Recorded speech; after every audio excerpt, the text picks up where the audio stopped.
welcome back to part 3 of the trip to Walt Disney World. In this third parter, I'm going to show you Disney Hollywood Studios, which is basically based around movies. So let us begin. Just as you can see, it has a bit of a Hollywood-esque type of environment, depending on what you do. A known little tidbit is that Hollywood Studio used to be MGM Studios, because Walt Disney used to work for MGM. But since time's passed, they want to make certain that Disney, the Disney Corporation wants to switch the name to Hollywood. I feel as though that's by far the most awkwardest thing of all, because, well, let's face it, everyone knows that this is actually MGM Studios, and they will always remember it as MGM Studios. Hell, I remember it as MGM Studios, but back when I was a kid. But whatever, it's basically an interesting experience, no matter what you do. So, going up on ahead, straight ahead is the elusive Mickey Mouse Fantasia hat, which, oddly enough, is still even here till this day. I mean, I've been here 10 years ago, and I had it there, and yet for some reason it's still there for no reason. Maybe it's. I know that they want to keep it low key and all that, but still, it's blocking the one thing that makes the movies interesting. Because behind it is the movie ride based around the Chinese theater in Hollywood. Let's just keep walking straight on ahead to show you.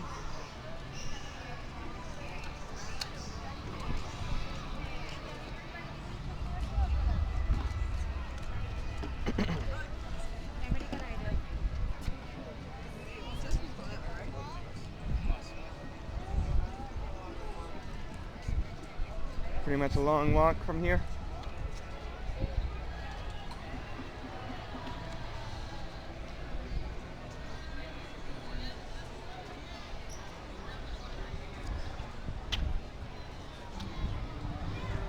There it is.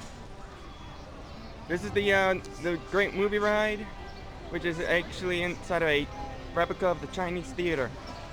Now, I've been on this already, but I've been on this many times, but still, they keep the ride the same as always. I mean, no advancements, no extra scenes, nothing. Only thing they change is a few movie bits at the end. I'm pretty sure little kids will enjoy the history of movies in this thing, but that's my advice. Try to ignore this as much as you can, and if you ran out of good park ideas, always head down here anyways for a little backup plan. Or whatever. Okay, continuing on. As you can tell, that there's like a wide variety of shops, refreshments, interesting tidbits here and there. Right over here is the elusive American Idol bandstand, which, strangely enough, is still on the air even till this day.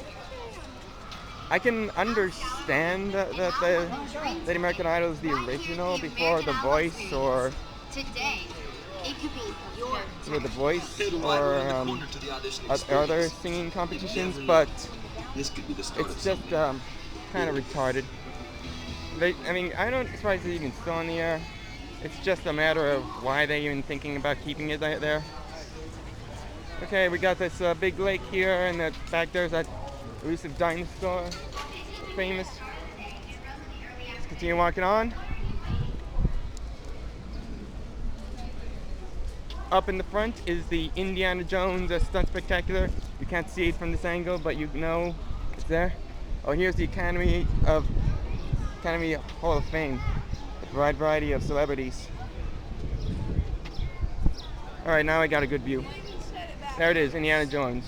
Now this stunt spectacular's been in this studio for many, many years. I've been there a couple of times back when I was young. And it gives people in the audience a chance to become Indiana Jones and all the other great stars.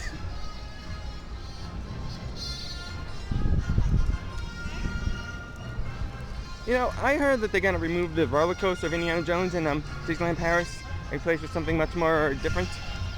Basically, it's still Indiana Jones, but it could be a different ride experience, or I don't know.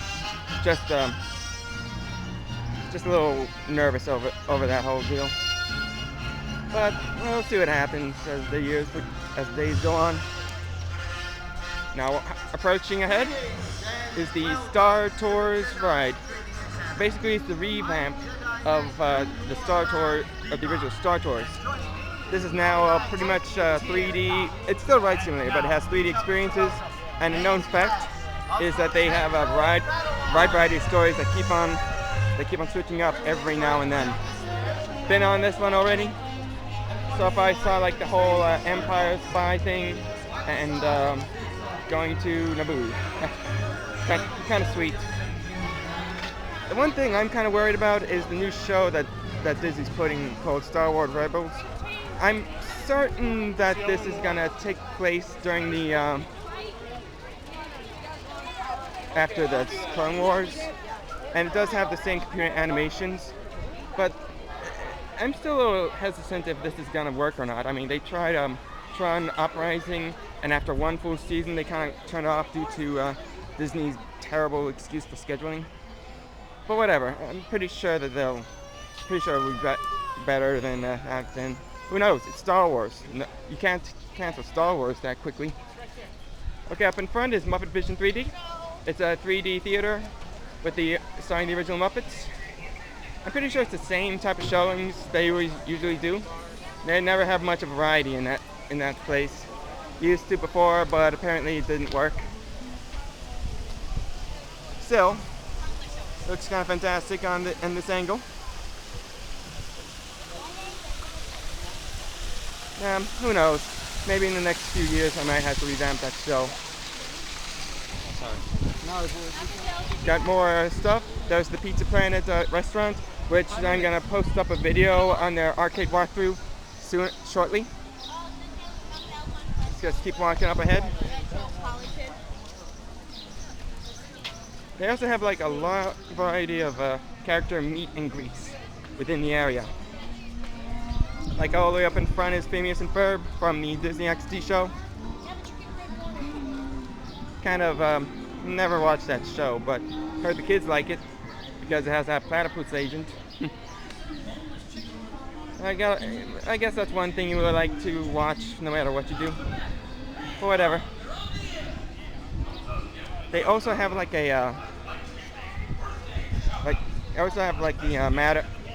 Matter and Lightning McQueen meet and greet, which is unique. Right out down there, that's where it is. And I also saw in posters that they're gonna release a Plane sequel. Yeah, really, a Plane sequel. Never really thought that they would continue with the sequel bait. But whatever, it's their idea. We just have to get by it. Alright, now we're moving to the backlots area. You can see this backlot of San Fran, along with the movie sets right down here. Wish I could show you from a different angle, but I just want to show off just about anything I can. Just a quick run through of all the famous rides and whatnot. There's that elusive Singing in the Rain statue. Very people can go under the umbrella and let it rain. Moving on. Now here is the ever popular Lights, Motors, Action, Extreme Stunt Show. My dad and I went to one in Disneyland Paris in that studio park. It's kind of fun, but I'm pretty sure when I get in this one, it's still going to be the same experience. But hey, it's pretty unique. And here's the backdrop of New York City. Nothing like the original, but at least it has its good ends. And next to that is a Honey, I Shrunk the Kids play set for the kids. Wish I could show you that, but I'm a little pressed for time, and I'm a little concerned because my battery's almost low on my camera. So I'll just keep it all brief as quickly as possible. But you can see the back end of the backlot where they have that play set.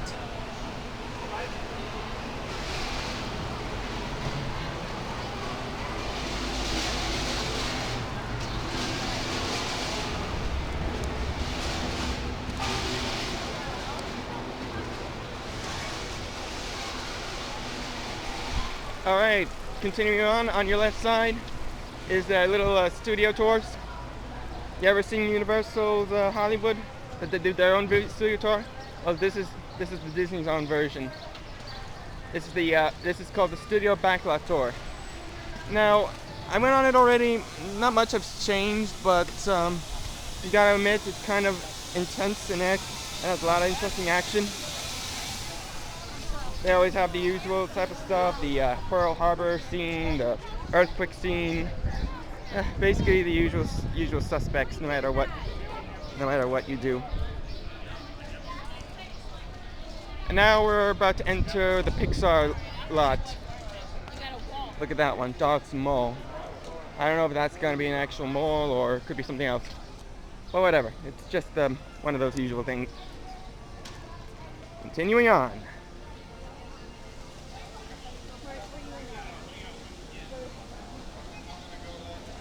Now we're about to enter the Pixar studios, where they celebrate things Pixar, but mostly it kind of focuses on, on the Toy Story franchise. I mean, they have a total of 3 movies, so it's obvious that they were just putting just Toy Story stuff. And up to the left is Toy Story Mania. Now this is a really great ride. Doesn't matter if you're young or old, it has its great moments. Kind of reminds me of the video game I played on the Wii called Toy Story Midway Mania. Kind of unique and fun. So basically this is just like a ride version of the video game I played. Kind of interesting. But let's continue on.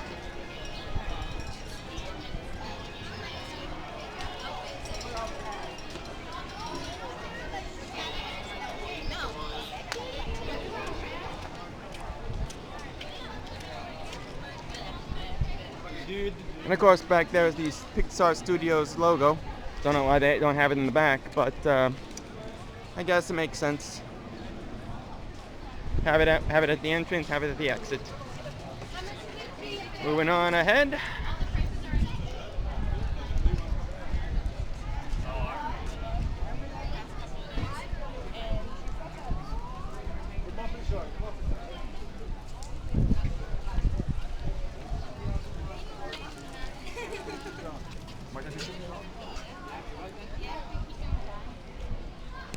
Alright, we were just about reaching the end. Of course, they have like a little section here for animation. We got the Voyage of the Little Mermaid show, which is still on for some particular reason. But I guess some people like the Little Mermaid, so it's strongly obvious. Let me go up these steps. Basically, I'm back in full circle. But I'm saving the best for last. And you all might enjoy it. Hopefully I might be able to get through it.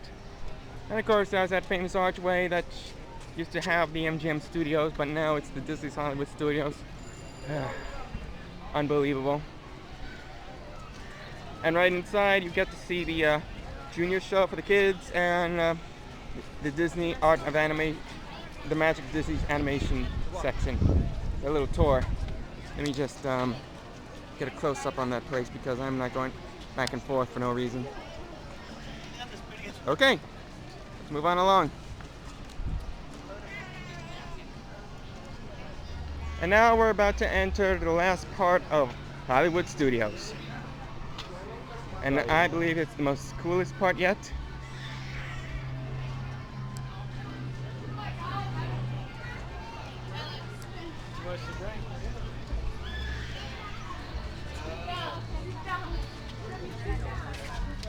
We're just about entering the area. Excuse me. But they, you can just walk.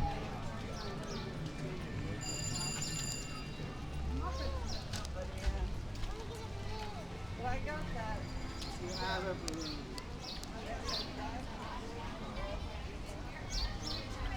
All right, welcome to Sunset Boulevard. This is where the big kids come out to play.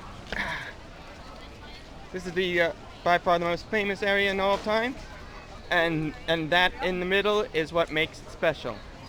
That, my friends, is the main event, the main show, the head honcho, the biggest thing ever in the history of all Disney's creations. The Hollywood Tower Hotel, but also known as the Twilight Zone Tower of Terror. This is based around a lost episode from the Twilight Zone series. Now, normally they would have had it on, but then when Disney has the rights to the Twilight Zone, they use this lost episode as an actual ride.